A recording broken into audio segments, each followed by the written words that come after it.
महाराणा प्रताप का नाम भारतीय इतिहास में वीरता, साहस और स्वतंत्रता के प्रतीक के रूप में अमर है। उन्होंने मेवाड़ की स्वतंत्रता के लिए मुगलों के खिलाफ एक लंबा और कठिन संघर्ष किया। उनका जीवन हमें सिखाता है कि कभी भी हार नहीं माननी चाहिए और अपने सिद्धांतों पर अडिग रहना चाहिए।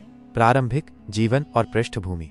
जन्म 9 मई 1540। जन्म स्थान कुंभलगढ़ दुर्ग, मेवाड़, वर्तमान राजस्थान। पिता महाराणा उदय सिंह द्वितीय, माता रानी जयवंता बाई। वंश सिसोदिया राजवंश।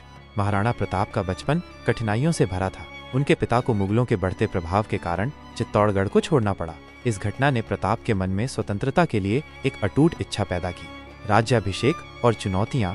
1572 में उदय सिंह की मृत्यु के बाद प्रताप मेवाड़ के महाराणा बने। उन्हें एक शक्तिशाली मुगल साम्राज्य से अपनी रियासत की रक्षा करने की कठिन चुनौती का सामना करना पड़ा।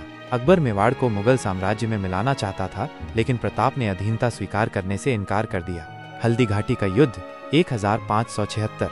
यह युद्ध महाराणा प्रताप और मुगल सेना के बीच लड़ा गया था। हालांकि प्रताप की सेना छोटी थी, लेकिन उन्होंने वीरता से लड़ाई लड़ी। इस युद्ध में प्रताप के घोड़े चेतक ने महत्वपूर्ण भूमिका निभाई। युद्ध के बाद प्रताप ने गुरिल्ला युद्ध की रणनीति अपनाई और मुगलों को लगातार परेशान किया। संघर्ष और दृढ़ता।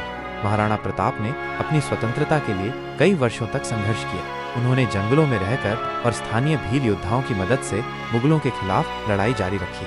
उन्होंने अपनी दृढ़ता और साहस से मेवाड़ के कुछ हिस्सों को वापस जीत लिया। विरासत। महाराणा प्रताप की मृत्यु 19 जनवरी 1597 को हुई। उनका जीवन और संघर्ष आज भी हमें प्रेरित करता है।